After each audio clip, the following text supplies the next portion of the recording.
Good afternoon, everybody. I'd like to go ahead and call to order the Watershed Committee and Special Board Meeting of the Marin Municipal Water District on Thursday, March 16th, 2023. Could you please have a roll call? Good afternoon. Director Ranjiv Kush. Here. Director Larry Russell. Here. Director Jed Smith. Vice Chair Monty Schmidt. Here. And Chair Matt Sampson. Here. Okay, go ahead and like to open it up to public comment for items on the agenda. I'm sorry, Chair Sampson, do you want to ask for a motion to adopt the agenda first? Gotcha. Okay. I'll do that. That sounds good. I'd like to go ahead and look for a motion to adopt the agenda for today's meeting. So moved. Second. Okay, we'll go ahead and call for public comment on items on the agenda. There are none. Okay. Go ahead and call for a vote. Director Kush. Aye. Director Russell. Aye. Vice Chair Schmidt. Aye. And Chair Sampson. Aye. Next up, we'll have public comment for items not on the agenda. There are none. Great. Then with that, we'll go ahead and open it up to our calendar and item number one. Motion to approve the minutes of the Watershed Committee Board of Directors meeting on December 15th, 2022. So moved. Second. And there are no comments for that. Director Kush. Aye. Director Russell. Aye. Vice Chair Schmidt. Aye. And Chair Sampson. Aye. Great. Moving on to item number two, One Tam Forest Health Strategy Update. Sean. Yeah. Good afternoon, directors. Sean Horn, Watershed Resources Manager, and I'm joined today with Danny Franco from the Golden Gate National Parks Conservancy, who has been the project manager for the One Tam Forest Health Strategy that we're going to be presenting today. Just a little bit of background on this item. Back in 2018, the district and other One Tam land managers all supported a countywide veg mapping effort. So fine scale veg mapping effort, we all helped fund that effort, and the Golden Gate National Parks Conservancy managed that project. And that's become a foundational data set that's really informed this forest health strategy effort that Danny's going to be presenting on today. And for the last 2 years or so, with funding from the Coastal Conservancy, the One Tam agencies have all been collaborating and working with technical experts on the development of a forest health strategy to help fund one and to help inform kind of ecologically driven forest restoration work across jurisdictional boundaries. And so I'm going to hand it over to Danny Franco, and he's going to give us a presentation on that work. Thank you, Sean.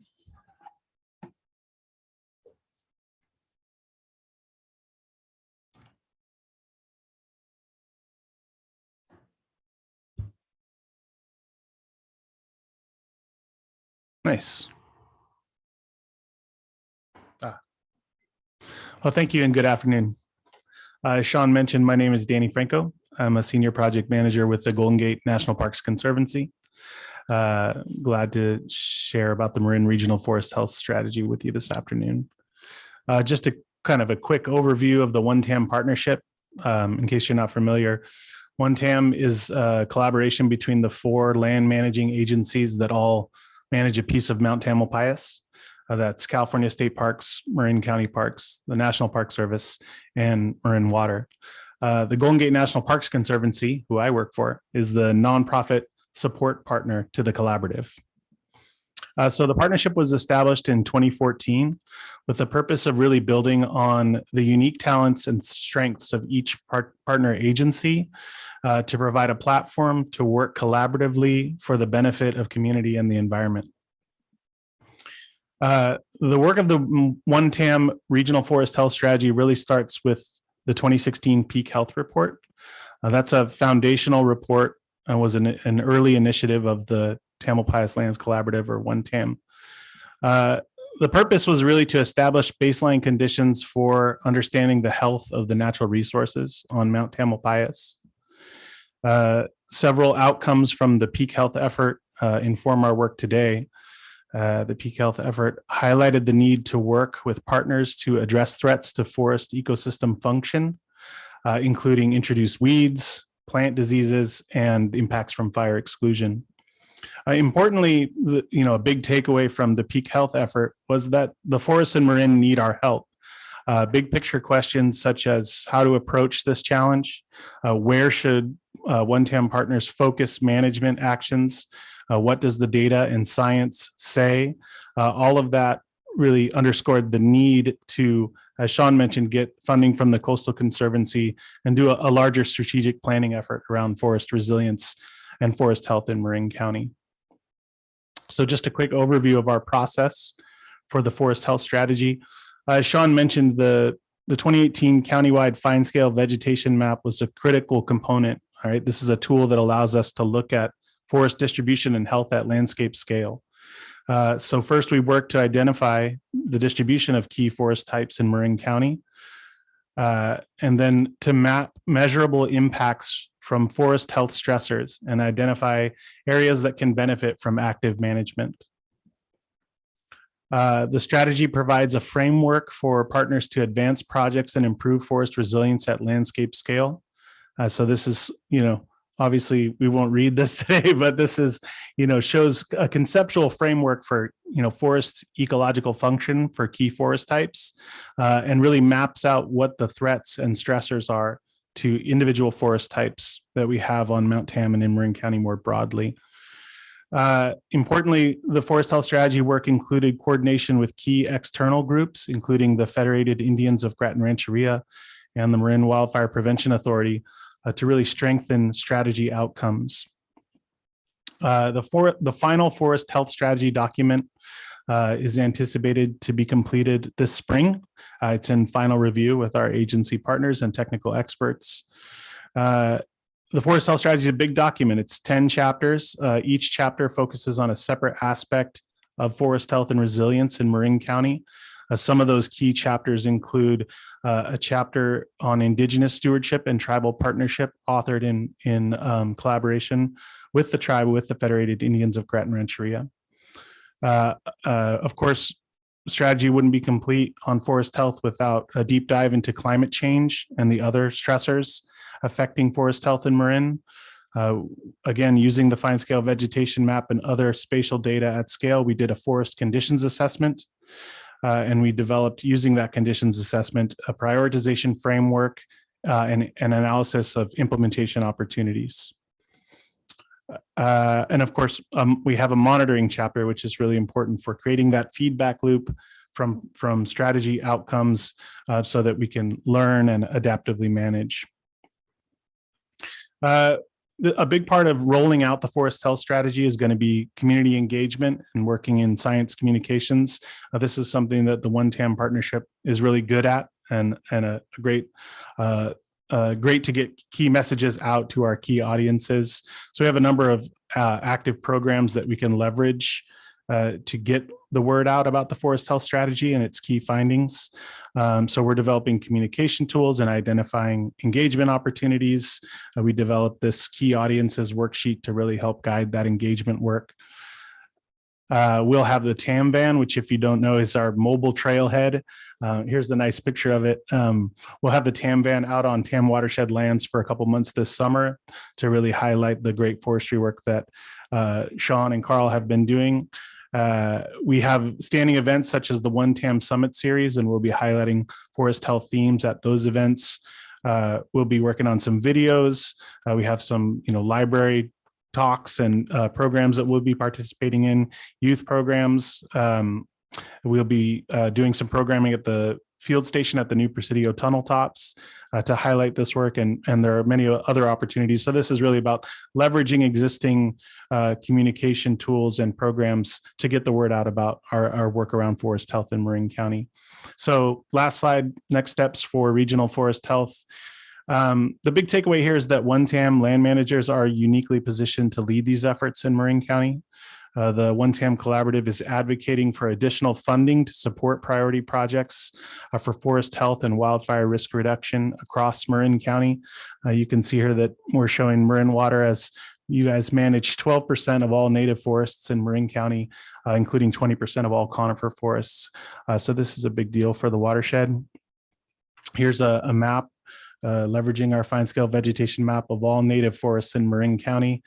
And then this is all the native forests on One TAM partner lands, including Point Reyes National Seashore. So we have a tremendous opportunity in front of us to really move the needle on increasing forest resilience and addressing wildfire risk. Part of bringing funding to the district and to our partners includes a recent grant submission to the CAL FIRE Forest Health Grant Program. We're seeking $10.6 million in capacity and implementation funding for over 1,800 acres of management across Marin Water, California State Parks, and National Park Service lands. This shows you some of the proposed project areas. This proposal to CAL FIRE is supported by the work of the Forest Health Strategy, and our ability to put this proposal forward demonstrates a coordinated regional approach to addressing the critical need to increase climate and wildfire resilience for Marin's forested lands. And lastly, we want to underscore that this proposal to CAL FIRE we received signed letters of support for this proposal to CAL FIRE from the Marin Wildfire Prevention Authority, Assembly Member Damon Connolly, State Senate Majority Leader Mike McGuire, and the California Department of Conservation. Thank you. So just kind of to frame the forest health strategy, the district's currently implementing work under our Biodiversity Fires and Fuels Integrated Plan. We've been successful in getting some funding from CAL FIRE's Forest Health Program to support that work. And now this forest health strategy is really building a foundation for us to go bigger and kind of increase the scale and the pace of our work. And we're going to kind of go into that in our next agenda item in a little bit more detail as well. But if there's any questions, we'll take those in regards to the forest health strategy. Any questions from the board or comment? First, thanks a lot, Danny. That's a really nice, concise presentation or good background for all of us. You mentioned, I have a couple of questions. You mentioned the 2016 baseline report. I believe recently there was an update on ongoing, measurements of both flora and fauna. Can you say just a couple of words about how we're doing since 2016? But I'm guessing it's variable based on the indicator. That's right. Yeah. The answer is that it really depends on the indicator that you're looking at, but you're correct. There is a 5-year update in the works for the 2016 peak health report. That's the 2022 update. It's not finalized and published yet, but when it is, it will be on the OneTAM website. So I'd encourage you to look at that. But I think that in large part, the short answer is that there hasn't been much change in condition trends for most of the species, focal species that we analyzed as part of that report. In other words, stuff that was doing well is still continuing to do well. Stuff where the condition trend is declining are still declining. And I'll just note that we'll bring back an item at a future watershed committee meeting when that document does get published to review kind of the findings of it. And I'll just note that all of Marin Water's monitoring data that we collect as part of some of our watershed programs gets kind of fed up into that peak health analysis. So the district contributes in that way. And then we also have staff that are participating in the working groups to develop that updated report. Great. Danny, is there any way you can say generally are the 2022 results, would you say they're encouraging, discouraging, or is it? I'd hate to variable generalize, Frank. It really is. It's not. I didn't manage that effort first and foremost, so I'm not probably the best person to answer it. And secondly, I think it's quite complex and depends on the individual species. I can say that for forests, we know that the metrics that were used in the 2016 peak health report, we carried forward through the forest health strategy. So there's a real connective tissue in terms of the data that we used to analyze conditions in 2016 as part of the peak health report, and then through our forest health strategy work. And those metrics indicate that things like sudden oak death, fire exclusion and fire suppression, invasive plants, right? Those stressors to forest health have not diminished at a landscape scale when we looked at that data as part of the peak health report and forest health strategy. So yeah, the pressures and stressors on forests are real and they're continuing. Great. Yeah, I think, and that was led to my second comment, which is forest management strategies. You've mentioned those. You've mentioned all the planning that's gone into these. You didn't talk much about the strategies themselves, but I think as Sean just noted, we'll be getting to that in the next item, at least to how they relate to our own BIFIP. Yeah, that's correct. And we'll just note that each agency has a different kind of compliance approach to the implementation of the work. And the BIFIP is the district's approach to implementing this work. I would also like to say thank you for this, and I hope that when the plan, the report is completed, that'll come back as an agenda item at a watershed committee meeting, because I think it's just really important for us to hear the latest about how our watershed is doing. I don't know whether this is a question for now or the next agenda item, but a particular concern I have is about French broom, and whether we're holding steady, losing ground. I think we're losing. I'll just have that be an open question. And if we are losing ground, by how badly? And so maybe I'll start with that as a question. I'm going to say let's hold that one till the next presentation, and we'll go into that a little bit more detail, and specifically in terms of our BIFIP updates. Okay. All right. That sounds good. Just one other question. Like, I'm wondering whether, climate change is this issue that affects the district in so many different ways. And I'm wondering if you're seeing any evidence in ecological shift due to climate change. I mean, there's so many different ways that could be looked at. Of course, short-term trends, it's very hard sometimes to see shifts, but I'm just out of curiosity if the research has shown anything in terms of changing abundance or distribution of migratory birds, or fill in the blank. Yeah, I can't really speak to that. I can speak to forests, and I can tell you that those changes are slow to show up in terms of evidence. Our work wasn't a research project, right? We were looking at available data, trying to inform land management decisions, and really provide a decision support tool for the work that Sean and Carl do on the watershed. We did look at, changes in, Marin County is unique in that it has multiple data sets that are foundational and are temporally resolute. So you have data going back, to 2004, 2009, 2010. And so we did do some change detection, change analysis as part of the forest health strategy. And what I can tell you is that for evergreen hardwoods in particular, we do see indications of drought stress, right? And that's not a surprise. We've had some unprecedented levels of drought, as you all know. So I think the data supports the general conclusion that drought and climate change is real, and that when we have drought stress in evergreen hardwoods, for example, we see a reduction in the total, foliar coverage of canopy for those species. So we are encouraged that we can track these things, but I think it's hard to say or draw any specific conclusions that are evidence-based from our work. Great, thank you. I'll just note though, Monty, you would, or Director Schmidt, you would benefit from understanding we are part of the Golden Gate National Biosphere Network. And the network has been recently funded to do a climate vulnerability assessment, similar to what was done in the Santa Cruz Mountains Stewardship Collaborative. And so they're doing that for focal species in Marin County and in the Golden Gate National Biosphere Network. That should be done in about a year and a half or so. They're working with a consultant and all the agencies to kind of bring data together and do kind of a deep dive into various species. And so that'll be another item we can bring to a future watershed committee to review. Wow, that's fantastic. And out of that will there be management recommendations about how to adapt or help our species adapt? Yeah, that's a great question, and something that we're still exploring with that project. There is intention for that to the level of specificity.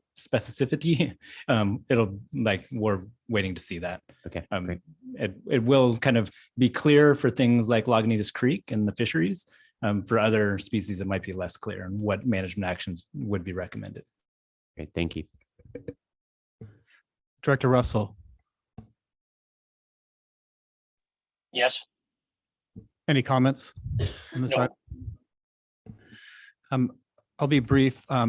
Sean and Danny, thank you very much for the presentation. Danny, it's very nice to meet you in person for the first time. And since this is our first meeting, I just want to reinforce where I'm coming from on the support for the participation for the Water District and the One TAM Collaborative. It's incredibly important that we coordinate our efforts, and especially as everyone's still trying to figure out their wildfire mitigation strategies. If we don't align our efforts, it's going to not be as productive because unfortunately Mother Nature doesn't respect our jurisdictional boundaries.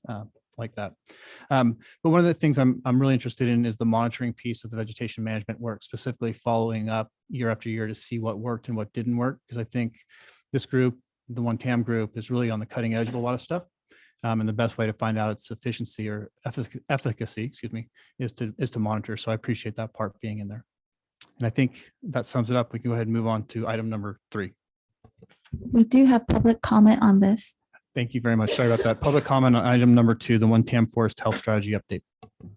I'm sorry. I'm the public today. Okay. All right. The one and only. Oh, sorry, there are 2 of us. I'm Nona Dennis, and this is the first time I've had a chance to speak to you newcomers. You're not newcomers now. You're well oriented. I'm not certain whether you've had a previous orientation on One TAM, or is this kind of your first exposure? You've all, as individuals, I'm certain, have been studying it. But I want to tell you, from the standpoint of the public, we keep track, and we're in Conservation League in particular, but all of them keep track of not 1, but 4 agencies, and the Water District, County, Parks and Open Space District, the state, and the federal parks. It's a lot to handle. And the fact that One TAM has come together, and the Water District is really the birthplace of One TAM. It started here, first of all, trying to establish a Friends of the Watershed, and that evolved into, with collaboration with Golden Gate National Parks Conservancy, into this kind of wonderful idea, the concept that Mike Swayze had when he was manager of the Watershed, came together. And we've been tracking this probably for a dozen years. That is to say, the gestation of One TAM before it became One TAM. And for us on the outside, the public, is an absolutely vital way of keeping track, and also of being able to experience the what should we say, the parts equal are greater than the sum is greater than the parts, shall we say. And so the collaboration that's come, the efficiencies, the combining of expertise, the joint efforts in early detection, rapid response to invasive plants, all of this is just kind of almost a miracle that has happened in Marin County. So I just simply want to kind of emphasize how important it is from the standpoint of your public outreach, how important One TAM is to kind of bringing the community together. So thanks very much, Rob. Good presentation. And okay. Thank you. We do have one more, Mr. Vernon Huffman. Yes, hi, thank you. I'm a plant disease researcher, specifically sudden oak death. And another trend that wasn't mentioned here today is that with drought also comes a lower disease rate of sudden oak death. Just a side note, but I do attend the One TAM events, and I'm very grateful for the work One TAM is doing. I attended the Science Summit that they hosted several years ago in Sausalito, and I saw the report of Mount TAM at the time. The report at the time was flat. There was no indication of decreased health or increased health of the mountain. I then attended the event on October 26th of 2022. This was a sneak peek into the peak health of Mount TAM. And I will note that the trend was up. There was a curve, and there was a bunch of scientists reported their work and reported that the health of the mountain was on an upward trend. And that was significant for me, because what we also saw, taken into account at this timing wise for this last meeting, was we saw the effects of COVID and the recreation that occurred on Mount TAM during COVID increased the use of the mountain at least double-fold, if not 3 or 4 times. And we know that that is one of the reasons that you're now reviewing the recreation management plan, because of the uptick in recreation. So it was interesting to note that there's an upward trend in health on the mountain, even with increased recreation. And I think these are important items to keep in mind as we consider the recreational management plan. And to your point, Monty, I do see an increase in French broom as well. And I'm anxious to use our volunteer efforts to get after it. And we're in communication with some of your team right now to help out. So that's all I had. Thank you for the time today.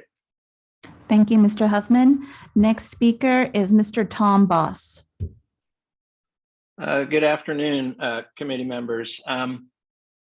First of all, if you could see my screensaver, you'd see a bunch of high school kids pulling broom on Bald Hill, and know that the bicycle community is a real asset in trying to address broom, as well as other invasives, and doing habitat restoration on the watershed.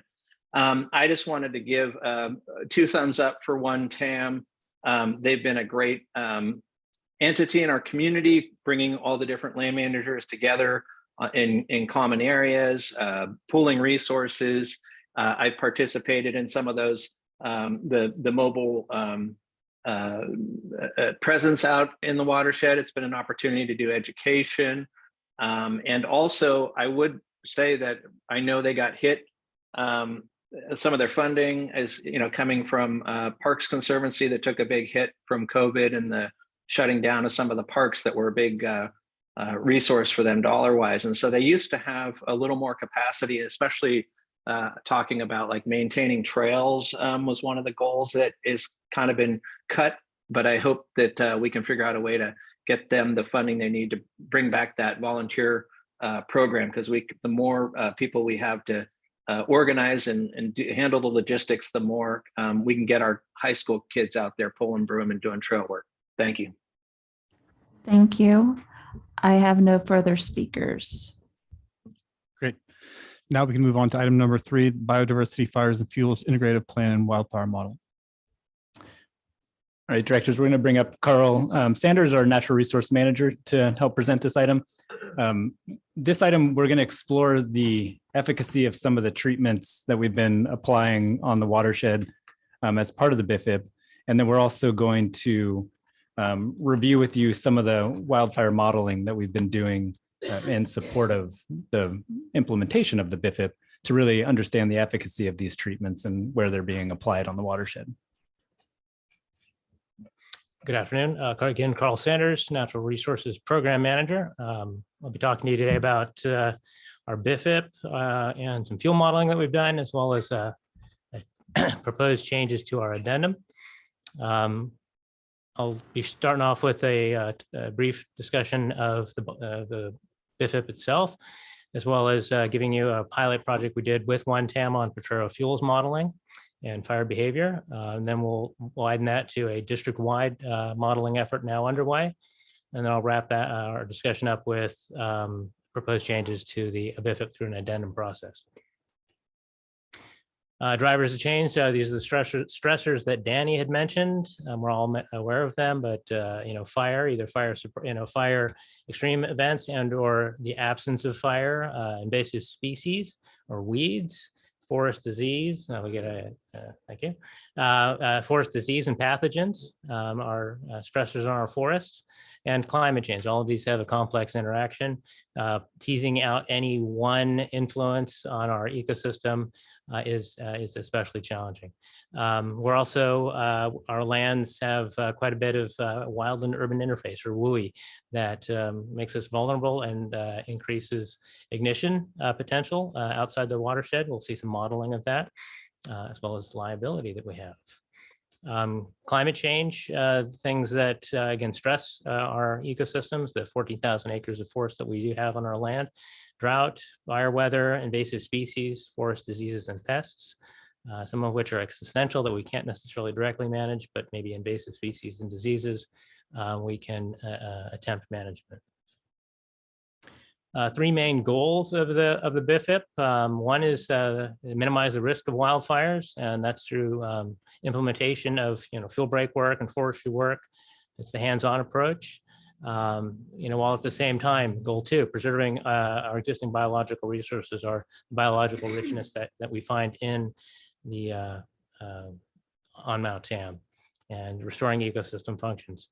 And then third, what we'll be talking about today is providing an adaptive framework. We've done that in the past with our annual report. We're learning about costs associated with these implementations, and we'll be looking at the efficacy of our fuel treatments on changing fire behavior. So this was a demonstration project that we conducted with one TAM. We had hired a consultant to help us model fire behavior within the 70 acres, a couple of the 70-acre unit surrounding Potrero Meadow, where we treated fuels as part of an initial pilot project in our forest health work. This is just some photos of what this work looks like. It's all mechanical, so there's no use of chemical herbicide. It's hand crews and machine crews that are limbing and thinning and reducing the connectivity of fuels both on the ground and lighter fuels that would connect the ground to the canopy. And this is just an example of a before and after of that type of work. Sometimes I hear it described as a shaded fuel break. Another example of this type of work. I should say that in the slide on the left is just a good example of what happens in the absence of fire. So in the the 100+ years of fire suppression efforts have led to this very dense buildup of fuels on Mount Tam. This is very common. The 14,000 acres that Danny referred to, much of it looks like the slide on the left.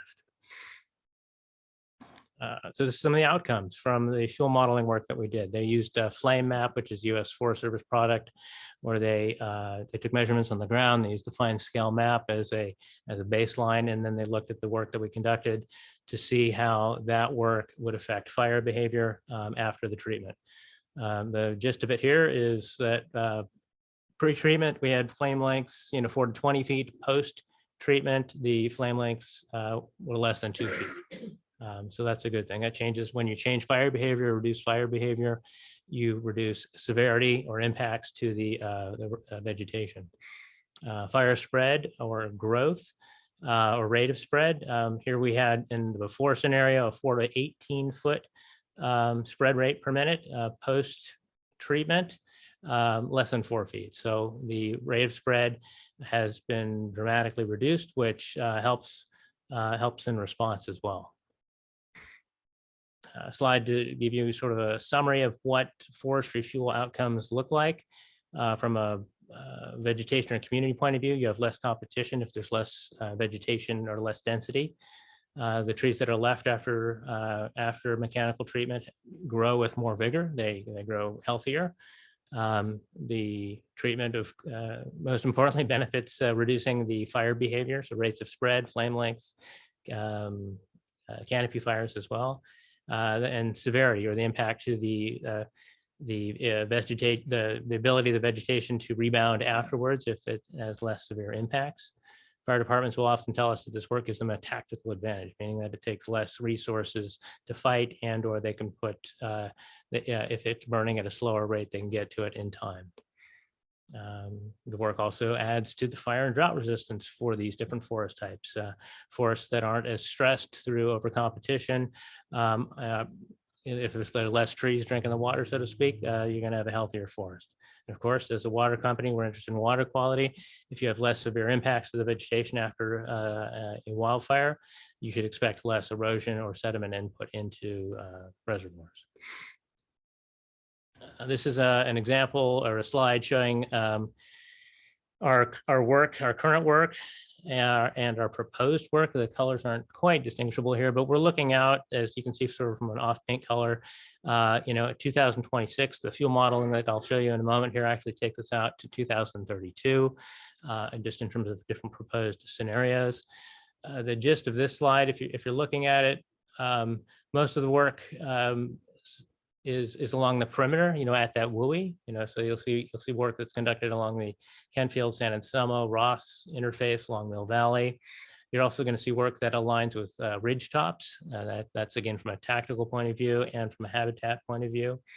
You'll also note that there's not a lot of work out in the sort of the northern or hinterlands of the Pine Mountain region. There's 14,000 acres of forest up there. We're not touching a significant part of it. We're doing a very, very strategic approach, and you'll see You'll see that in the field modeling, especially as you look around Bontempi and the Bontempi treatment plant in particular.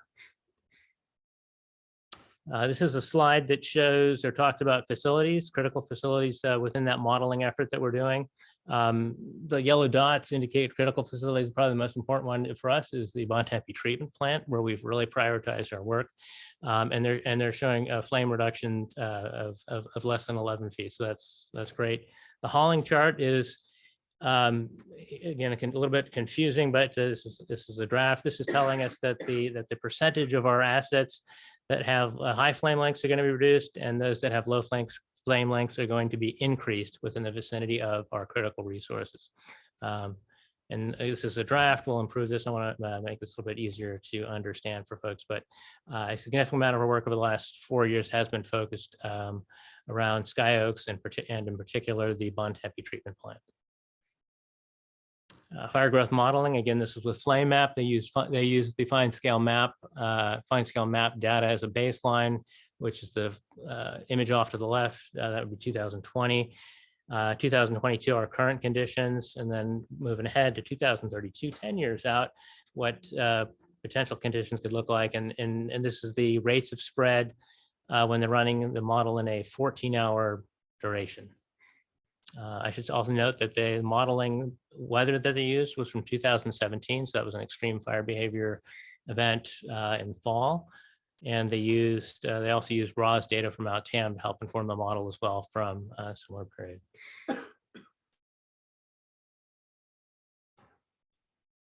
So this is again critical infrastructure. What I don't show you, what you don't see on this map, but the ignition points that you see growing here on each of these slides are within close proximity to the Bontempi treatment plant. So the gist of what you see here is that, from our baseline to where we are and to where we're going, we have greatly reduced the fire behavior within those areas. This is embers, so where embers are moving, across the landscape. Again, same thing. You're seeing a reduction in the ignition across the watershed due to these treatments. There's a summary of some of this work. I think what they note here is that, at the very least, we'll have a 46% reduction in fire size under proposed 2032 fuel conditions. And that it is 10 years out, and we're in year 4 now of implementation of our BIFIP. We're moving into year 5, and my the next few slides I'll be getting to here will talk about how we propose to get there through an addendum process, making some minor changes to our BIFIP. We have both management actions and mitigation measures within the BIFIP that help inform the work that we're doing. Management actions really provide us thresholds and treatment types based on specific areas. The mitigation measures are ways to mitigate impacts and make impacts less than significant as a result of the work. And Carl, maybe it's worth just mentioning right here that the wildfire modeling work that we did at year 4 of the BIFIP was really intentional to look at kind of how effective are the treatments that we're placing on the landscape in terms of influencing wildfire behavior. And a lot of the BIFIP and the work that we're doing is building off of the 1994 vegetation management plan. And so for background, that plan really focused on developing fuel breaks around and through the watershed. But as we saw the expansion of impacts such as sudden oak death, encroachment of Douglas fir, there was acknowledgement in the BIFIP that we needed to be working more broadly across the landscape to really have a positive effect on kind of the ecology and the influence on wildfire behavior. So this modeling work that we did over the last year was really intentional to help kind of guide us for the next 5 years of work under the BIFIP, right? So now we're going to be asking the question of where can we do updates, and that's through this addendum that we're talking about now. And so I'll let Carl take it back, but there's 2 management actions that we're focusing on in our addendum and a number of mitigation measures. And just again, referring back to this map where the 94 plan really had us working almost exclusively on the perimeter of our lands. Our BIFIP has given us access, so to speak, to work within forestry areas to help improve their fire resilience and just overall resilience within the interior as well. Again, these are some management actions that we're working on changing. We do a lot of broom. We currently do a lot of broom removal. We currently have 3 management actions that drive the type of broom removal that we do, whether it's cyclic maintenance, initial broom removal, or long-term broom maintenance. We're proposing to combine all those into one that'll give us more flexibility. We're currently we have about 1,400 acres of broom in management, and it's all handwork. Again, there's no herbicide, and we're pulling with hand crews. And so this increased threshold, or combining them to 765, will allow us some operational flexibility in the future. For is this the time for the earlier question of the rate of broom? Yeah, we can growth take or that now. not? Yeah. So right now, and this is annual basis, right? So we're managing 765 acres of broom on an annual basis under the BIFIP currently. And so that's our approach. It's really a perimeter control approach to management, and then identifying new spot treatments that need to be taken care of. And so we utilize contract crews to go out and manually remove broom. So under a manual method of broom management, we are in this for an extremely long period of time in order to get a hold and to really be reducing the spread of broom on the landscape. And so that's something that's really important to understand, because we are only at year 5 in implementing the BIFIP. And that was, the intention of the BIFIP was to scale up our broom management activities. And so each year we have increased the number of acres as our funding has increased to allow us to do more broom management.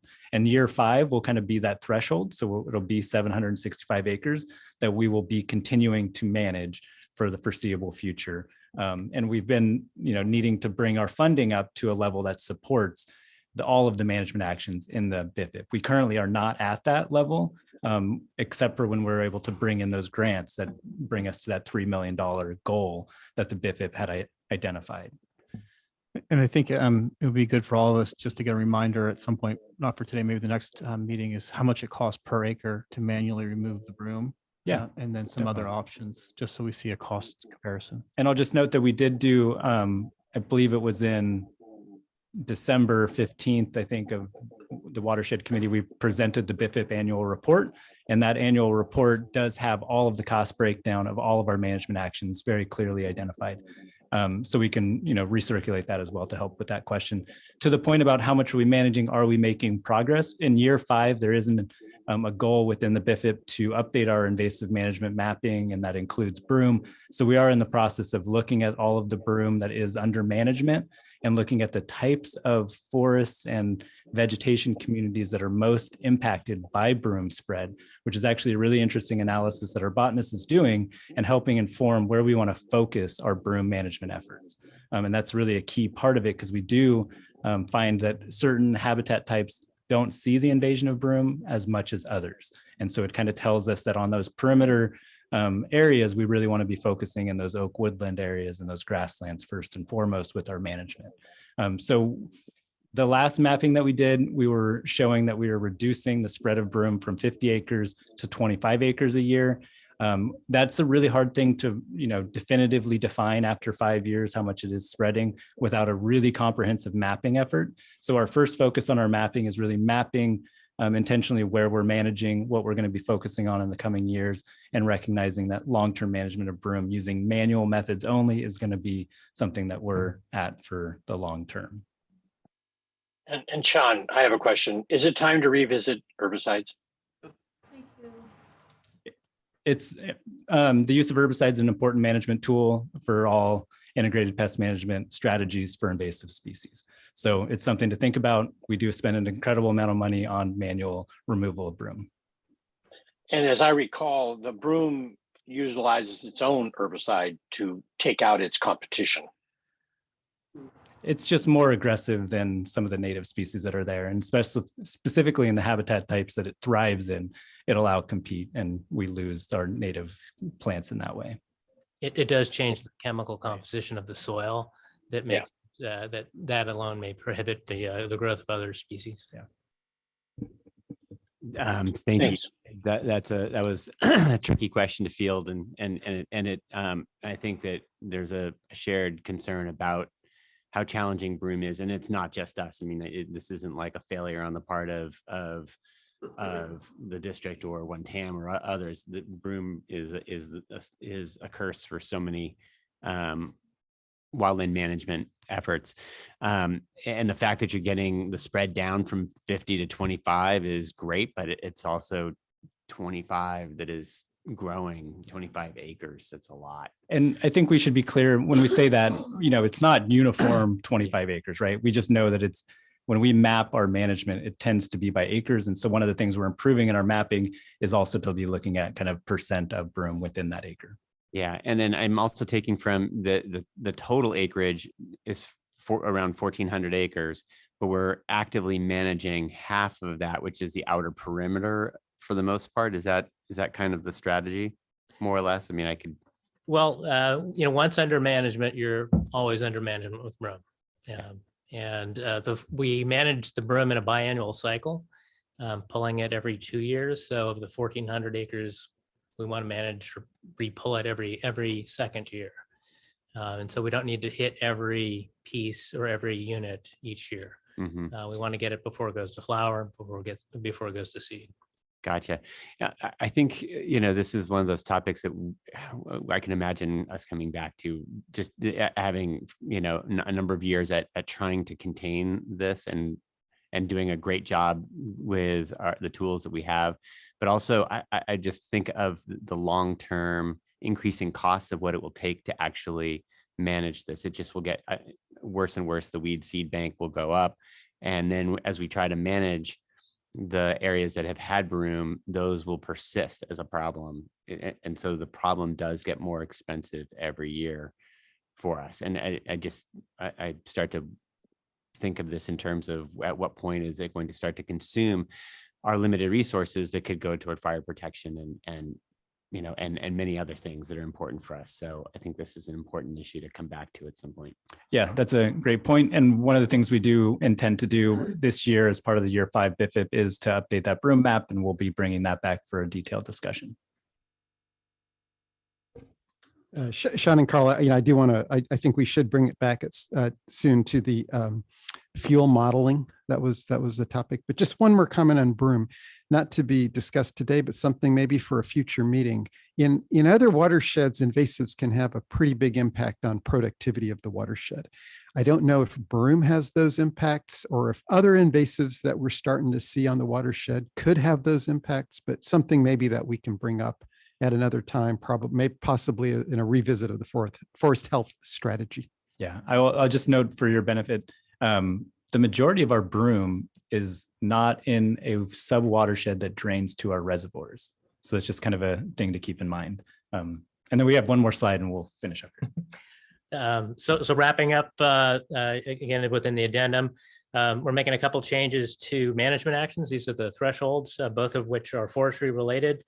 In terms of how much initial work we can do, which is now 60 acres per year, and how much maintenance we can do, which is 100. We're proposing to up each of those so that we can conduct up to 100 acres per year of new forestry work and maintain up to 300 acres per year. This will allow this increased capacity will allow us to maintain what we have, but it will also allow us to pursue additional funding, especially like that CAL FIRE funding that Danny had just mentioned. We have 18,000 acres in the water, 14,000 acres in the watershed. This will just give us that a little more water, a little more room to conduct that work. Mitigation measures, these again, avoidance measures and some language. These are all fairly minor changes and tweaks to the language that just makes the work more operationally efficient.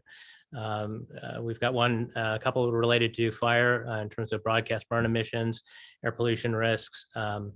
One particular that we are going to ask to modify is one related to rare plants or special status plants, where the BIFIP now is asking us to put avoidance measures in that may actually be detrimental to those rare plants where they may benefit from fire.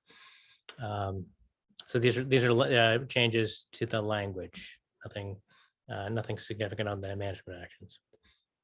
Next step, finalizing our facilities modeling results with some different graphics. We'll also get training in-house on the use of flame maps so that we can run different scenarios and even different veg treatment scenarios into the future. we'll get recommendations from the consultant as well in terms of the location and type of treatment that we've conducted on the watershed. And then the addendum that I just mentioned, the BIFIP EIR, these will address or evaluate environmental impacts, a change in our project to make sure that we don't have to go through another EIR process. And both the changes to the mitigation measures and management actions will be included in the addendum, which should be ready for review this fall.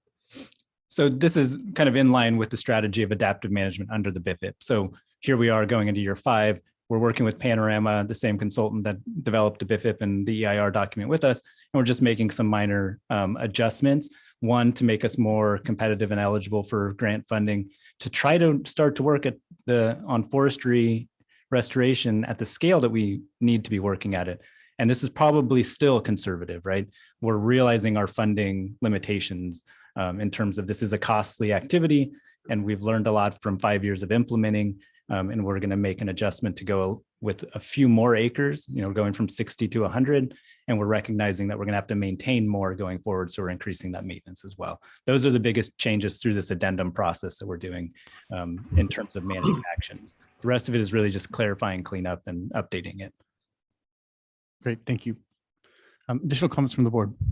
Yeah, again, this is such important work, and I think everybody who's here understands that. And I know that it's always challenging to keep pace with what your long-term plan is, and the goals are. And it looks like we're making great progress, but if we're sort of halfway through the time period, we've kind of got to pick up the pace if we're going to hit. It looks like our larger goals of 1,200 plus acres.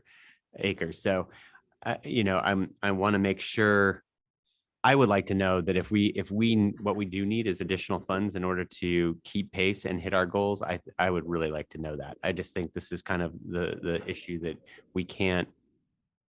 We will have always a challenge dealing with wildfire. Wildfire is part of the nature of our landscape, and that we want to make sure that we're at a minimum on track to hit our goals. So I know, and also in keeping with the discussion, we know that the costs and what it takes to do this work has been a learning process. So I understand that, it's okay that we are not exactly, on a linear path to hit our numbers, but knowing that we have time now, especially as we're doing a rate setting process, that if this is the time to make a course correction so that we can hit that goal, I know that that's something I would really like to hear about.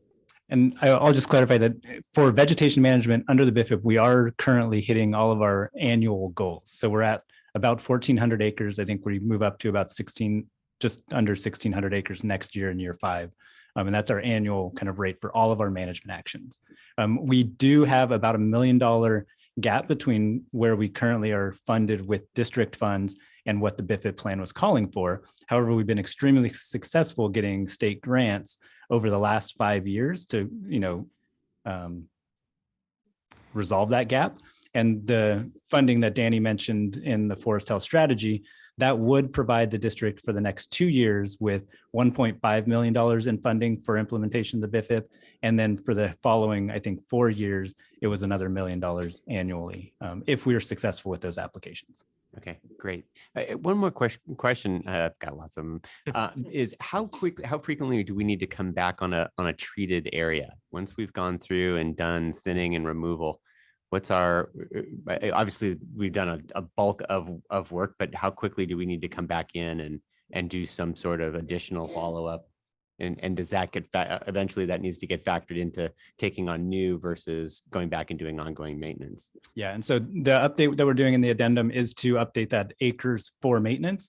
And then I'll let Carl speak to kind of the frequency of return for those foresters. It varies by site and by veg type. Mm-hmm. Generally, as I mentioned before, a broom site needs treatment every other year to keep it from going to seed and adding to the seed bank. Forestry sites, shaded forest sites, maintenance, 3 to 5 year interval, depending on weather. The good thing on both those is the maintenance. If we keep up on that maintenance cycle, the costs are dramatically less than 10% of the initial treatment cost. Great. And on either one, on the forestry or the broom. Yeah, and I'll just note a great site visit right now is to go up to the treatment plant on Bontempe on Filter Plant Road and see some of the forestry work that was carried out there. It was significant amount of effort that went into initially treating that. And you'll start to see some of that sudden oak death impact on the tan oak as it's resprouting over the next year and a half or so. And it's, it's ground cover, it's coming back, and we're going to go in and then maintain that with kind of bladed weed eaters every 2 years or so. And that is really a reduced cost to the district to keep those kind of fuel conditions in that stand structure. And reminding the board, as part of this budget in the current version we are increasing the BIFIP funding by $500,000 a year that will allow the grant funding to go above our targets. The Ross Valley has a large shaded fuel break program, which has received, I think, significant funding from the state. I'm sure there's coordination. Are there ways to further leverage that activity? Yeah, that's the MWPA, Greater Ross Valley Fuel Break. We work with them. Part of that fuel break does fall onto our land that we've mostly built out, but it is part of their system. I'll be participating in one of their field trips coming up to share and observe what they're doing and how they're doing it. We don't receive money through the MWPA, but we definitely coordinate work, especially because their work often abuts up against our lands. One very technical issue, and we can get into the details later, maybe. It's just on the modeling. I was wondering how the data is collected for the model. Is it primarily remote sensing, or is it a combination of remote as well as on the ground data collection? And then second, how are the models validated? How do we know that they're actually good predictors of fire risk? So the model, I'm not an expert on the modeling, but I'll give it a swing here. They're using Flame Map, which is a U.S. Forest Service product that has been tested over and over again. It's a industry standard, I'll put it that way. And they are using a combination of remotely sensed data, LiDAR data, as well as, and it was critical for me, on the ground measurements. They went out through a couple dozen of the fuel break treatments and had collected data, transect data on the fuels as they were after we treated them. They had LiDAR data as a base. That was, to me, that was critical to giving a better outcome of the efficacy. And then I'll just note, with the modeling effort, these are theoretical models and they're helpful, but they're just one kind of piece of information to help guide us in understanding kind of the efficacy of these treatments.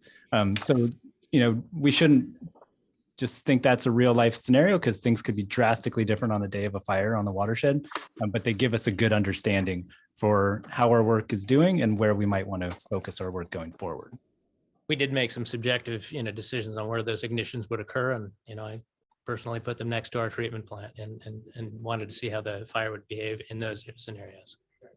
That sounds like a good way to use a model. Yeah, thank you. Director Russell, comments on this agenda item? No, keep up the good work, guys.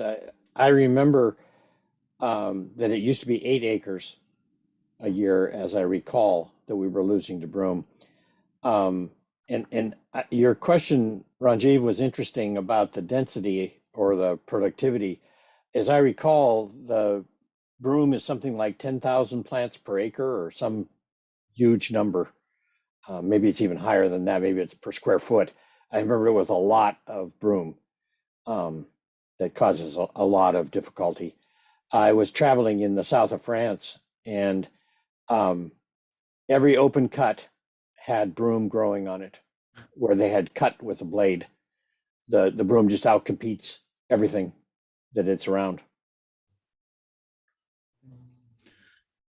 We'll close on this item just by saying, again, thank you for the work that's going on, and is to highlight 2 things I think are incredibly important. One is the partnership with the surrounding agencies, especially when we start looking at fire modeling and fuel reduction.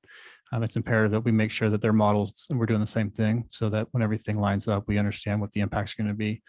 And 2, I think as we revisit the BIFIP implementation plan and science is evolving so quickly, we have the opportunity now to not use yesterday's tools for tomorrow. And I think one of the big things is big swaths of fuel breaks and things like that might not be as of value. And we can look at more targeted areas, specifically where we can align with competing interests, such as the ecology and everything going on. So we can actually take a look at that and trade benefits. So that's going to be an important part of this piece moving forward. So look forward to that too. Okay, with that, any public comment? Yes, we have several. The first three, Linda Navi, then Ed Jameson, and Laura Cheriton. Go ahead, Ms. Navi. Why don't you have Nona? She's up. Oh, you're up. Go for it. Oh, okay. I'm sorry. This is a new, the blue card is new to me. I'm used to just getting up. At the very end of the presentation, you brought up the that you're actually amending. Is that the EIR on the BIFIP or the BIFIP itself? Yeah, would you explain a little more fully? Because this is the first I've heard that you are in the process of amending the BIFIP. So we're not amending it. We're doing an addendum to it. And I'm sorry. I'll just note that the wrong. You're doing an addendum to the BIFIP, and this is a little disturbing. Sean, I have to admit that this is the first I've heard of it, or I think anybody has heard of it. The BIFIP and the other documents that we use to keep track of activities on the watershed and the non-watershed, which is on the other side, south side. That it's those documents are really very, very important to us. So I can imagine that at least 2 points would be raised by the public if they had an opportunity to contribute to an addendum to the BIFIP. That one would be on one word, which is singularly absent from today's presentation, and that is wildlife, and not wildfire, but wildlife. That's usually, maybe Barbara Salzman is on this, is listening and participating in it, but in her absence, if she's not, she will speak to it. And she will say, this is what we never hear about in mitigations, except for the northern spotted owl and those other, the red-legged frog and the yellow valley frog. So we would like, that's one comment you would hear from the public. The other one would be, yes, don't stop examining the cost of manual control.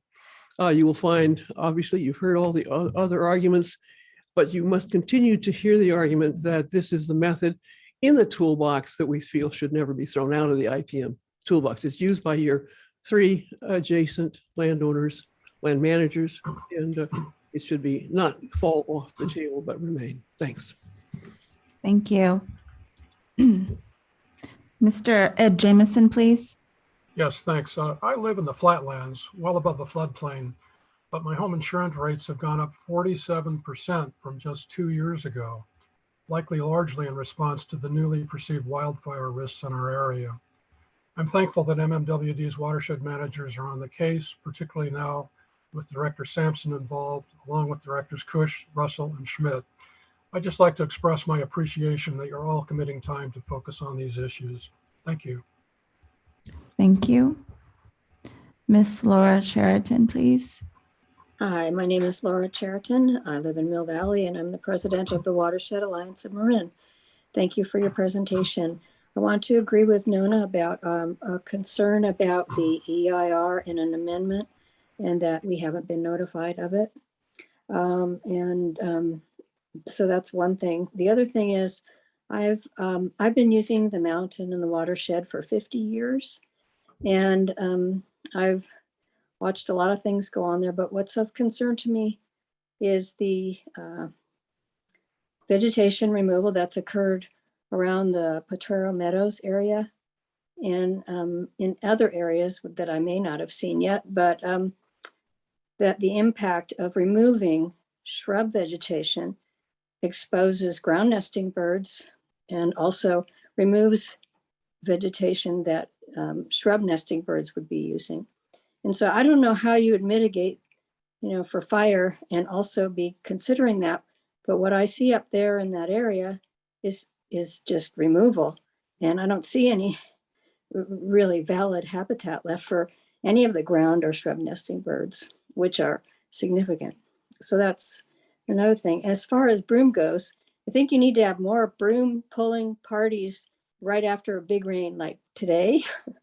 And you need to provide drinks and food. And I think people would come out and help. And I would say herbicide, no. The cost to human health as well as to wildlife is significant.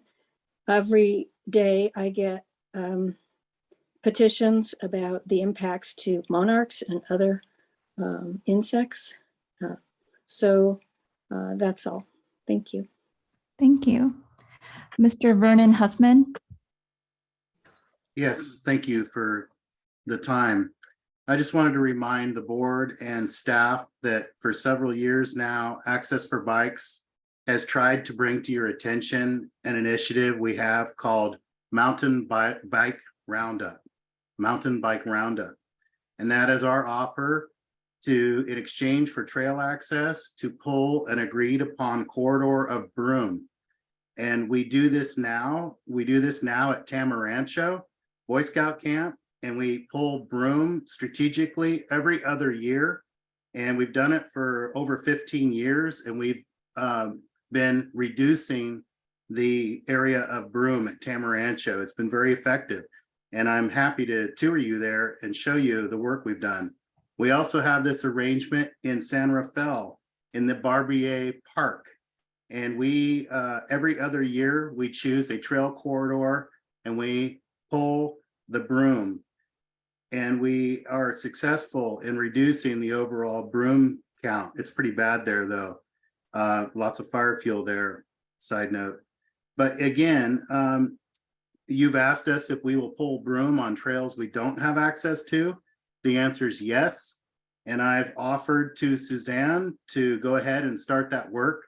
But your staff has not given us approval to pull in the areas we've suggested. So that's kind of troublesome. In any case, we don't need access to trails for bikes to pull the broom. We just need to agree on where you want it pulled. But let me tell you, quite frankly and honestly, it's easier for me to get volunteers when we're talking about trails they have access to. So if we really want Mountain Bike Roundup to be effective, it would be better to have opportunities for trails that they have opportunities to ride.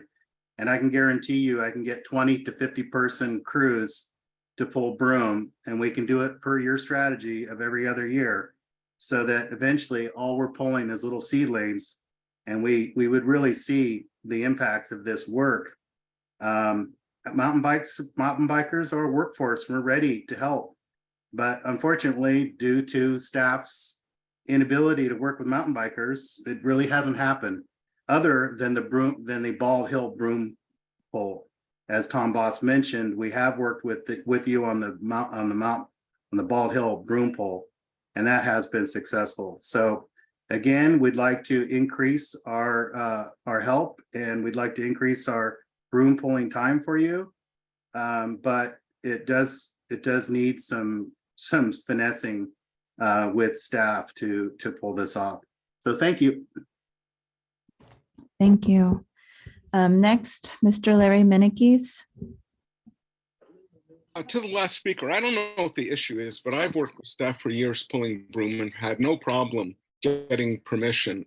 We've done a tremendous amount of pulling along Bill Williams Canyon, and I've done years of pulling along Eldridge Grade. What we're seeing is the problem when you're pulling, and we were just back the other day, is it really does disturb the land, and we're seeing tens and tens of thousands of little broomlets coming up this year. We're just shaking our heads. We knew this would happen, but when we talk about broom management, that's different than broom eradication. What's not happening on the watershed is we don't really have a way to eradicate it. Even burning it is not going to eradicate it. And the one promise is working with perhaps UC with their integrated pest management, statewide pest management board there, is to see if there's any research going forward, any successful research on finding other insects or pathogens that could ultimately control this, because it is, as I think Larry Russell said, an international problem, and you find it everywhere. And particularly if you go up 101 north here along Mendocino Coast and Humboldt Coast, it's just completely out of control like it is down here. It's really a statewide problem. I hope one time Danny is there and Sean and all, we can try to work or even help with research to find a way to actually eradicate the plant at some point. Thank you. Thank you. The next two, Linda Navi, then, I'm sorry. Right now, just go ahead. Oh, thanks. Hi, my name is Linda Novi. And I want to just say good job to staff. I think you guys are really putting a lot of tools together. One comment on the name Mountain Bike Roundup, and this segues to my comment, is that word, Vern, Roundup, is a trigger name for a product, glyphosate, that a lot of people find offensive to use. But as a ratepayer and just loving the mountain, I am concerned about the cost and the efficacy of only pulling broom. And I do support the limited use of herbicides, especially since I think I heard Sean or Carl say that many of the areas of broom are not in areas that directly flow into our reservoirs. And there are burnout products that might be of help, and they're basically an industrial vinegar. And of course, you'd have to look at what's the effect on the soil, et cetera. But it eliminates the need for glyphosate. It's not systemic, but it could kill tiny little seedlings, and that's where it's most effective. And to Larry, Director Russell's comment, I just looked it up. Each broom plant of at least 2 years old produces 18,000 seeds. So that's an awful lot. And I'm also on the board of Marin Horse Council, and our president is here, and equestrians would be happy to do a volunteer day wherever you need us. Let us know. Thank you. Thank you. And then I have Mr. Tom Boss. Go ahead, Mr. Boss. Yeah, hello again. I have worked with your staff outdoors on habitat restoration, broom pulls, and other activities for over a decade. Suzanne's awesome, Sherry and Andrea before her, and Carl. And I just wanted you folks to know, some of you newer to the board that may not have been out on the watershed as much. Plus AmeriCorps and seasonals.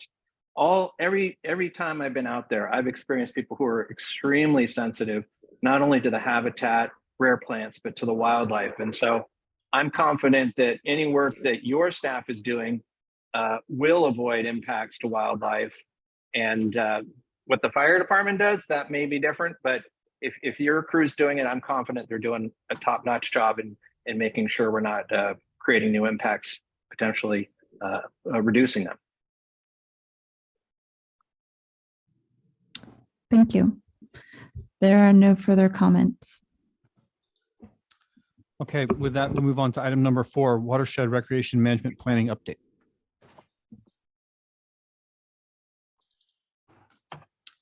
Good afternoon, directors. I'm going to pull up a presentation. Give me 1 second.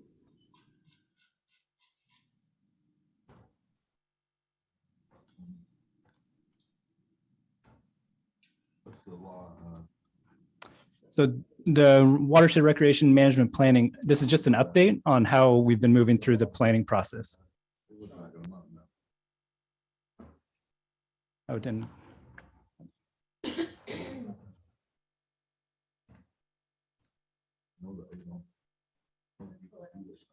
No, it's all good.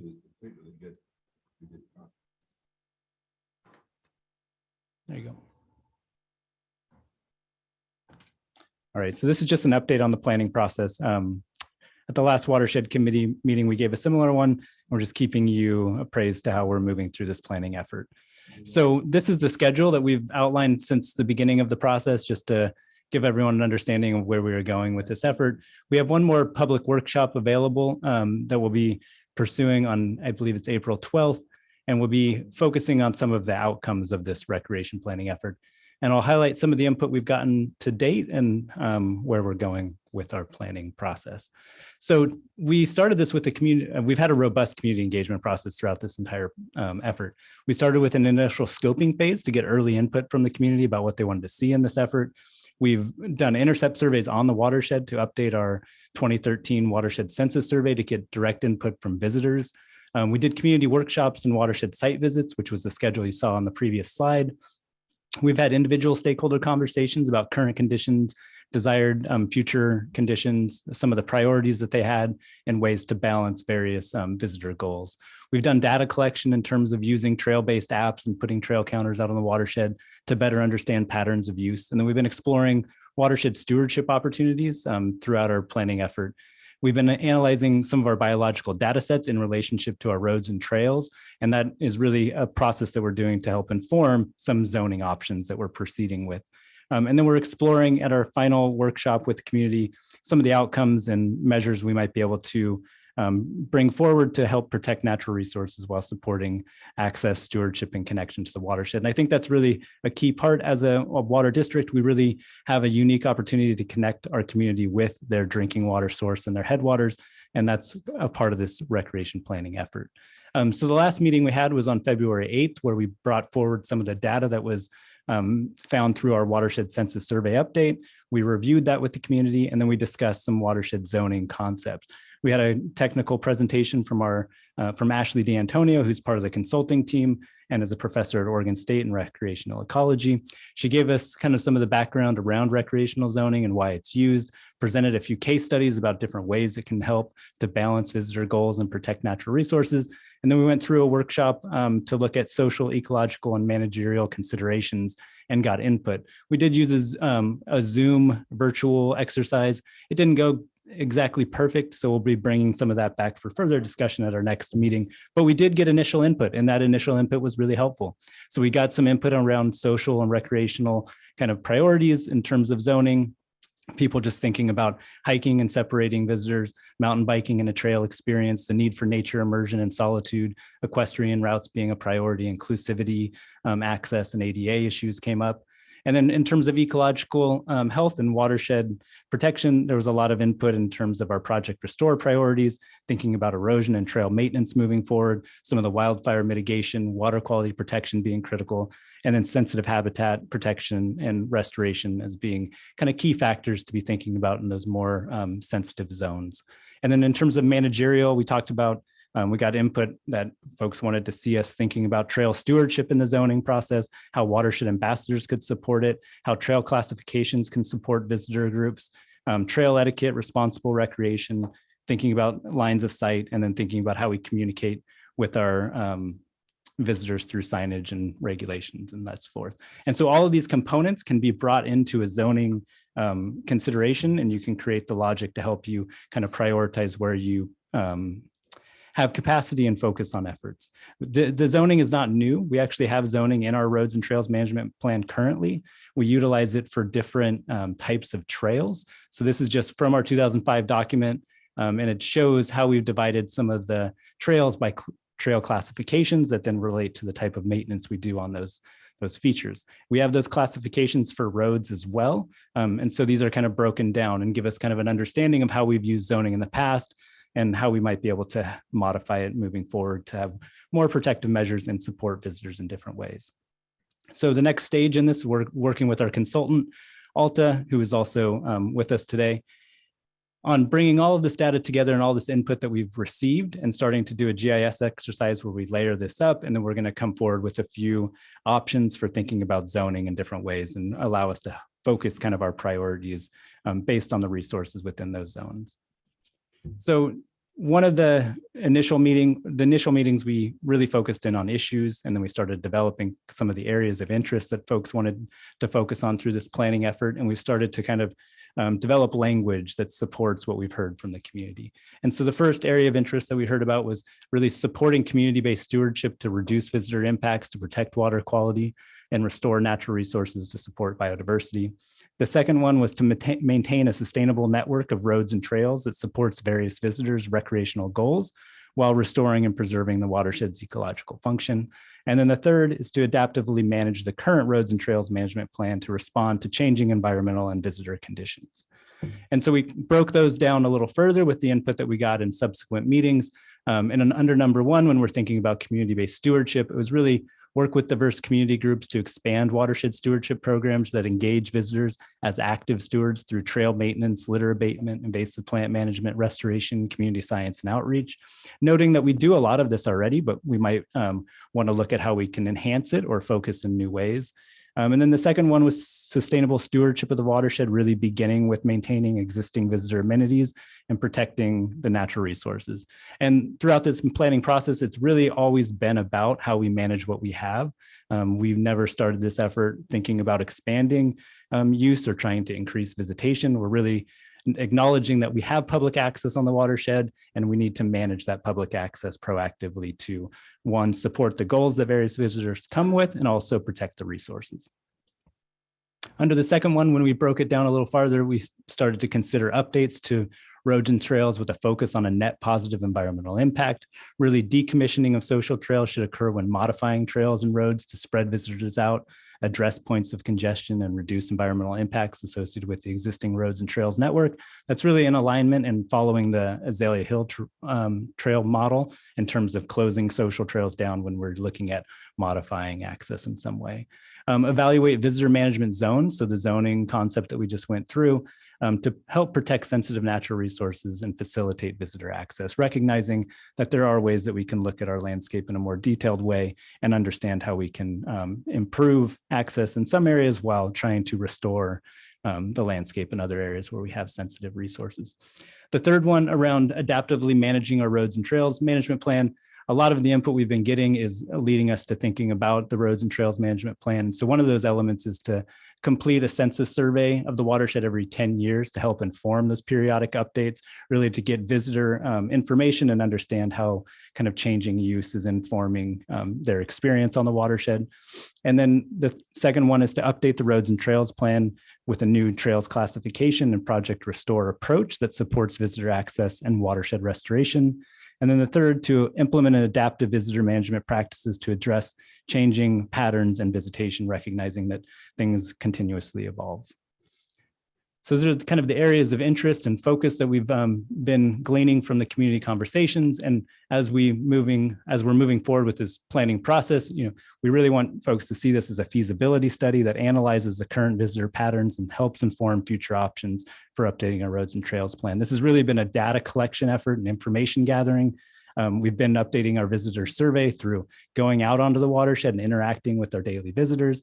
We've gathered that stakeholder input through our community workshops to really understand the issues that they're seeing on the watershed and their desired future conditions that they'd like to see us kind of manage towards. And then we're analyzing those current patterns of use using kind of the trail-based data, the trail counters, really looking at how folks are using our roads and trails, and then thinking about zoning as a strategy and an option to help us kind of balance kind of our priorities that we're hearing, recognizing that we're not going to get alignment from everyone who has different goals, but we can think about how we can look at the landscape differently and try to manage for those goals in different ways. And then really identifying options for managing existing visitor access with a focus on protecting water quality and biodiversity. Evaluate options for enhancing our stewardship plans is going to be central to this effort. And then identifying opportunities that we could pursue as an update to our 20-year-old work plan and our roads and trails management document. And that's just something for our new board to understand is our roads and trails plan management was written in 2005. It was developed with a 20-year work plan. And so some of the priorities that we've been hearing from folks really lean towards thinking about updating that.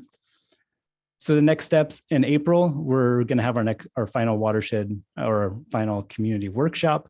We're going to be focused in on kind of reviewing where we've been through this planning process, thinking about some of the best management practices that are currently being used, things that we can update, and then talk about some of the outcomes of this planning process to inform kind of our next steps in our management journey. And then we'll bring that kind of report back to the June Watershed Committee. And we'll at that time have some draft elements to share with you in terms of our zoning and some of our thinking around outcomes. And then we'll be pointing to some next steps that we could take as we kind of bring this to its final form. So that's our update for the Watershed Recreation Management Plan, and we'll take any questions that you might have. Great. Thanks, Sean. Board member comments.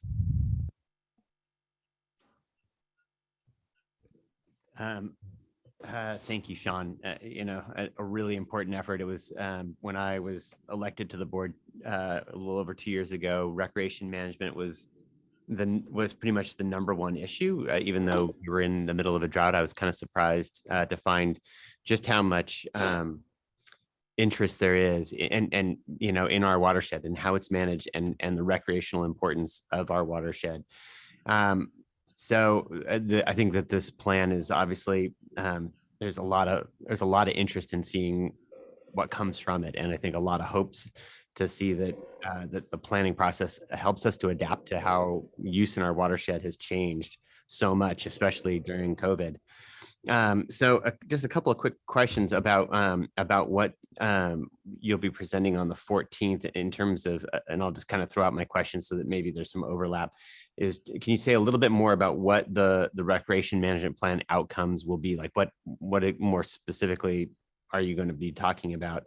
And in terms of, you've mentioned that doing some kind of management of use of trails and things like that. I think that a question I've often wondered is this process identifying places where there are trails that don't make sense and we ought to add to our list of trails that we maybe decommission, and in a similar way, are there social trails that maybe make more sense based on this effort that maybe we bring into our trail system and make them serve a purpose that that addresses, I guess, maybe our shifting needs. And I'd just say lastly, just as a comment, that I think that planning another public meeting after the next one in April is probably going to be of interest for folks. Maybe that's already in your thinking, but I would imagine that that's another important part of this. For the outcome discussion that we're going to be bringing on the 14th to the community workshop, we're really going to be taking the information we've gotten and gathered to date and kind of put it into 5 buckets around the structure of the outcomes that we see: stewardship, roads and trails, restoration, natural resources, operations and facilities. And then we're going to have breakout rooms and discussions with our community to think about kind of outcomes that align with some of those priorities under this document. We are staying, this is a feasibility study, so we're staying pretty high level. We're not getting specific to an area that we would do an action on at this point. We're thinking broader than that and to really help inform an update to some future management documents. So the outcomes at this point will be informative and giving us guidance. And that's kind of how we're planning. And then there was a second part of your question. I'm sorry, I focused on that one. The other part was whether in the process of our work here, whether looking at just our trail system in general, whether there's trails that no longer make sense, they're social trails or other trails that could be created that, again, recognizing our foremost responsibility is to protect the watershed for water quality and to protect wildlife and the ecosystems that are supported on the watershed. That in mind, we're trying to figure out how to put our trail network to the best use for our community as well. And so are you seeing any shifts or changes that we might be looking to talk about in some terms? Yeah, I think our roads and trails plan that we have has everything mapped really in a detailed way. And then we have our social trails mapped as well. And we are looking at those zones to help inform those kind of decisions moving forward. And that's going to be a really important and key part of this effort. And so I think that will become a next step, but it'll be informed by those zoning exercises that we're doing. Okay, thank you. Thanks for the update, Sean. I'm really looking forward to the results of the zoning exercise and the recommendations that you're going to be presenting in April. So I think right now I just have 2. They're just general comments. One is on process, and then a bit on language. The objectives of this of the Watershed Recreation Management Plan are numerous and all really big. And it's just striking to me that this hasn't been done for 20 years now within the district, and that probably contributes to the kind of overwhelming scope I see for this. I'm sure there are many reasons for why it wasn't done more frequently. I hope going forward that we, will be doing this more regularly and and in that way being able to maybe focus on specific elements rather than the whole thing. So that's just a process comment. On language, the last time I worked in a government institution was at the State Department in Washington, and we got really good at using language to try to hide things from people. And my favorite part about one of my favorite things about now working with MMWD is how clear everything is and how we don't do that, except when I heard adaptive visitor management. I wasn't sure. So if you could just speak to that. So I'll speak to kind of both parts of your question. If you look at our roads and trails plan, it's almost silent about people, right? And it's just about protecting water quality and the maintenance of our roads and trails. And that makes a lot of sense, right? As a water district and a focus, but it doesn't really acknowledge that humans are using that, and humans are inherently difficult in the way that they use land, and they do have an impact, and they need to be kind of managed in order to reduce that impact on the landscape.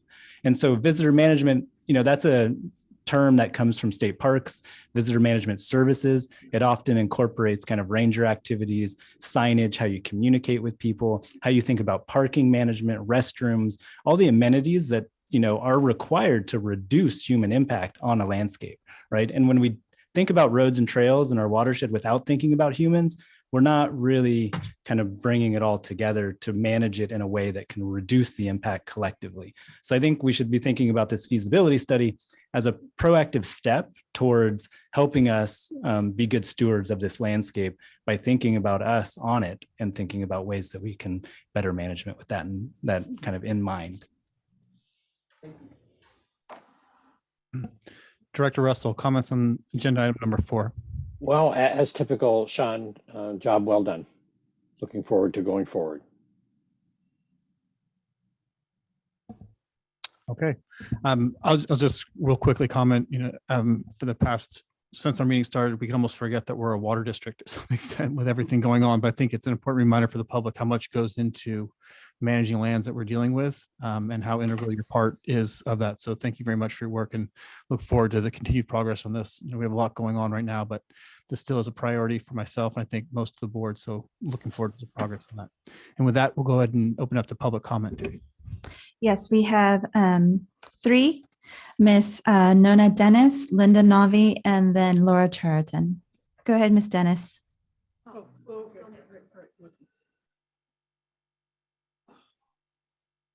Oh, yeah, thanks very much. And good presentation, Sean. I do have, you're right about language. There's a lot buried in language, and it even happens here at the Water District, because points popped up even during Sean's presentation that are clues, they're code for this or that. Visitor experience is really code for a lot of things. But what came up at the end, and I want to ask a further question, is the direction and the outcome. And it's beginning to gel in my own mind as I try to read through the words. And it appears that the outcome here is kind of moving back toward revising the 2005 Road and Trail Management Plan /EIR. And it may be one of our concerns looking at the overall benefit, the long-term benefit, and having really, I should say, a very clear bias about in behalf of slow-moving visitors, that we have wondered about the need for an EIR and how CEQA would fit into this process.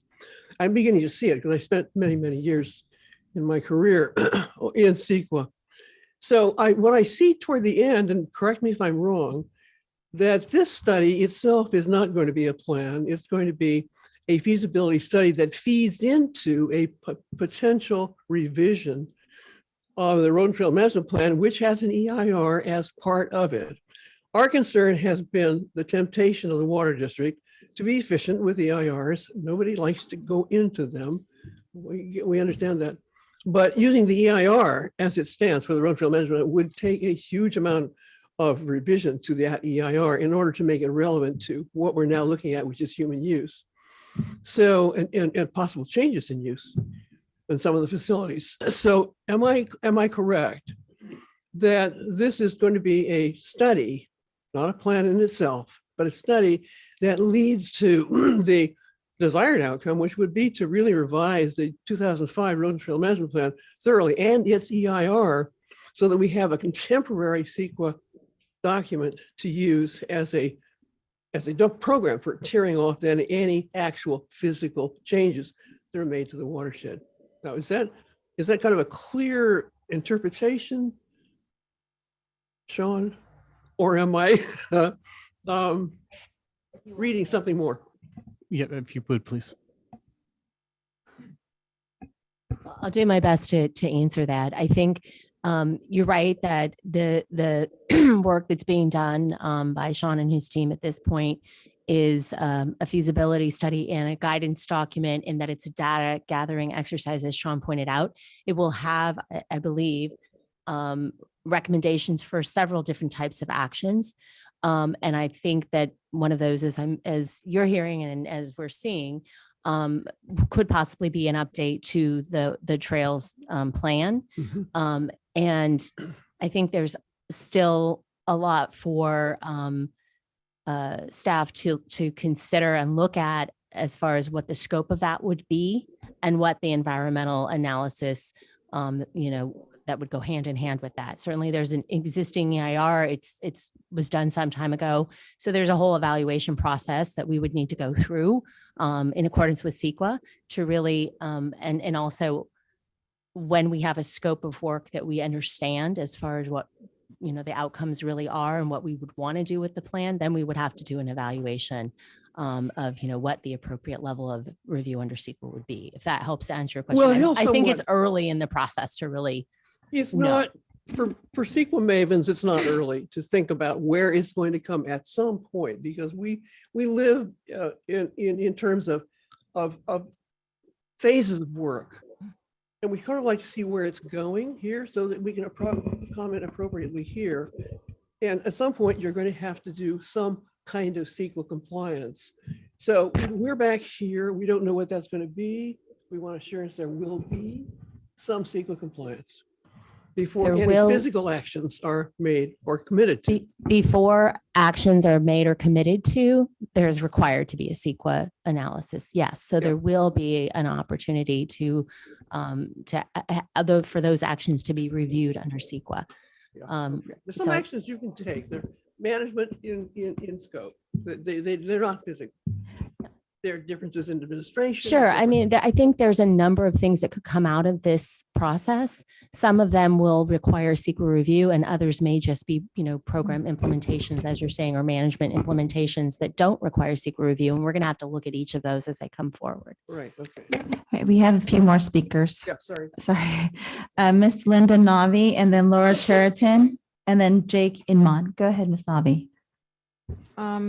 Thank you. Thanks, Sean, for that presentation. I guess I'd like to say, let's reimagine the watershed as a place where visitors see themselves as stewards and where the culture of compliance is ubiquitous, as opposed to now.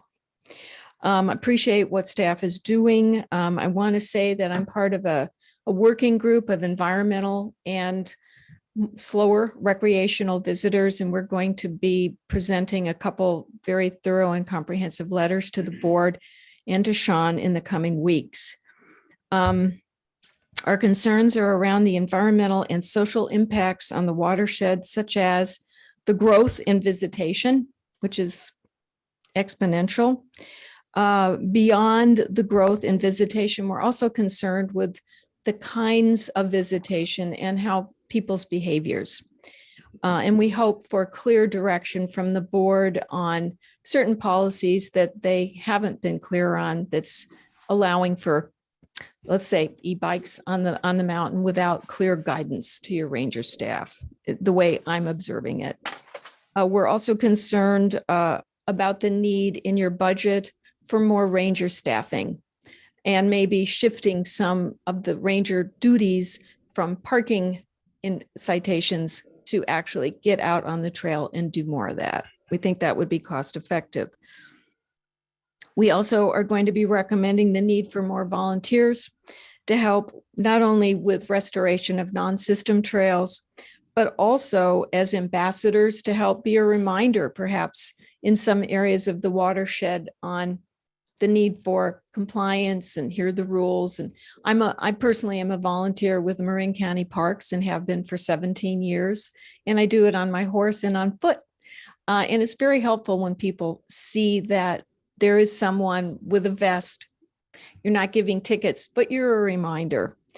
I'm glad Nona asked that question because the EIR CEQA is something that needs to be cleared up. The existing road and trail management plan, to tear off of that as it stands now, is not right. And Sean, you mentioned it doesn't mention people, so that is correct.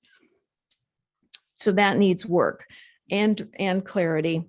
And we also want to make sure that the board is going to be allowing sufficient budget allocations to make this plan work successfully and sustainably. We think that's really important. So we will be submitting some letters in the coming week or two and look forward to the opportunity to engage further. Thank you so much. Thank you. Miss Laura Sheraton, please. Hi, thank you very much for your presentation, Sean. I've been involved in the process and the community process since the very beginning. I've been to almost every single meeting. And the last few meetings have been disappointing. One of them was very challenging to get to. It took me an hour each way. And so, you know, there are things that could have been taken into account that were not, and felt overpowered by these, the amount of attention that was given to mountain bikers and e-bikers on these meetings, at these meetings. I just want to echo what Nona said about the process, CEQA, EIR necessary, and also Linda Novi. I want to echo everything that she said. And I know you know, because you've heard me talk about this, almost every time I go out hiking, I encounter a poacher of a single track on a single track trail. And I've gotten afraid to go hiking. And now they're in the state parks too, and have to get off the trail on these incredibly narrow trails to get out of their way so they can go by or suffer the consequences. And I just don't think that's okay. And I know other people are having that experience also. The other issue is that during the process, when you had the Citizens Advisory Committee, there were several people that brought up the fires that can be caused on the mountain by mountain bikes. And I don't know if you've seen the most recent article on all the fires that have been occurring in New York City from e-bikes. And that came out on March 6th, 2023, written by Joyce Cohn. And it talks about all the fires and the damage and some deaths. So we need to take it seriously if we want to protect the mountain. And this is an issue that needs to be looked at very carefully because I live here and all this wildlife is here and everyone loves the mountain, but we need to protect it. And if the e-bikes are going to be creating another problem, wrong day, high winds, not a good scenario. Anyway, thank you. Thank you. Mr. Jake Inman. Hi, can you hear me? Yes. I just wanted to take a moment and first and foremost, thank the Watershed staff. I think I made it to 5 of the meetings. It was also difficult to make it to some meetings, like the last caller said, because you know, one of them was in the middle of the workday. But that being said, I found the meetings really inspiring. I liked that the Watershed staff worked hard to make sure they stayed consistently eco-centric rather than ego-centric was, I believe, a term that one of the presenters used that really stuck with me. And I also, I enjoyed the Alta planning. The expert Ashley D'Antonio was fascinating, had some really good data, as well as a few of the other people that came on board. I also really enjoyed meeting Suzanne Whelan at one of the in-person ones and learning about volunteer opportunities. So kudos to that. I'm a hiker, I'm a birder. Actually, since these watershed meetings. I've started volunteering with Point Blue out at Palo, which I know isn't water district, but it's really interesting. And I'm a mountain biker as well as a trail runner. I think a lot of the things that we're talking about and that are going to come out from this planning committee are great, and that they do put sort of everyone's interest into consideration, and they hopefully will sort of reject the status quo that hasn't been working and currently isn't working. You know, there's a lot of solutions out there, and we heard from some land managers and from some partners that are doing this. We don't need to reinvent the wheel. There's plenty of good examples out there, and I'm glad that the district brought those into consideration. And yeah, that's all I really want to say. Just kudos, and I'm looking forward to the next meeting. And thanks a lot. Thank you. Next two speakers, Tom Boss, then Larry Minikes. Go ahead, Mr. Boss. Yeah, I'd like to echo the comments from the last speaker about just kudos to the staff and the consultants. It's a challenging process, but an important one. I've learned a lot from it. I think others have too. So just, yeah, I think it's been really well presented to date. I do feel the in-person, especially meetings on the watershed, have been the most inspiring to me, and I think the ones that have been most beneficial. So I don't know about this last one or a follow-up one, but I would encourage one more meeting on the watershed. Get people to actually get out there to have some final thoughts on this process.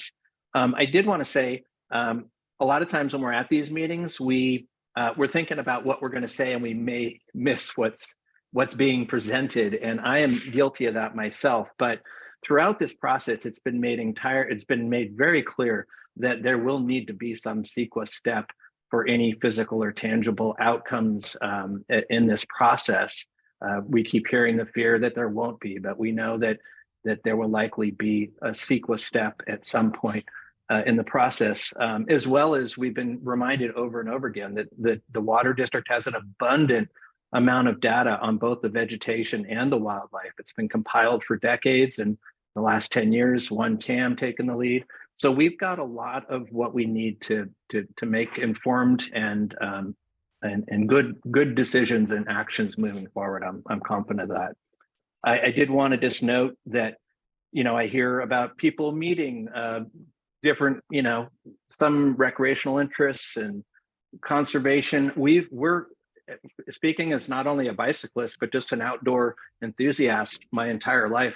I would be happy to meet with anybody who thinks there's some problems to talk about how to solve them. And we put that out, MCBC. We reached out to some of the conservation orgs asking to meet on this topic and to see if we can find some common ground and work together. And I will continue to push for that.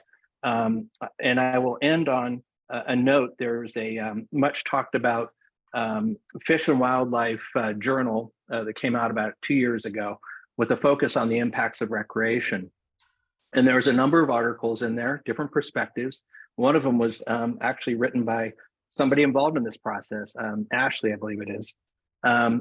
But the theme of this journal is that the best solution is to coexist through collaboration. It really encourages all the stakeholders to get together, work this out, and that's where you're going to get the best outcome. Thank you. Thank you. And Mr. Larry Minikes? Yeah, I'm sorry I couldn't be there this afternoon, as I have overlapping meetings on both sides of this meeting. This Thursday of the month is just a terrible time. But beyond that, I want to thank Tom and the previous speakers for their comments, and to Sean and Danny for their presentations this afternoon. And just want to paraphrase the presentation very simply, that the key is sustainable stewardship of the watershed begins with protecting and restoring natural resources. That's right in the presentation. I think that's really the key here. Thank you. Thank you. I have no further speakers. Great. With that, we'll go ahead and adjourn the meeting today. Not quite. I have one quick comment. Sorry. Sorry. I just wanted to say it's great to see Linda and Nona, and glad you're doing well. I can assure you that we will solicit your input on the addendum to the BIFID, and don't worry about that. It will happen. So with that, I'm ready to close too. Great. Anyone else? We're good. Okay. With that, we'll go ahead and adjourn the meeting. Thank you very much. Thank you. Good job, Matt.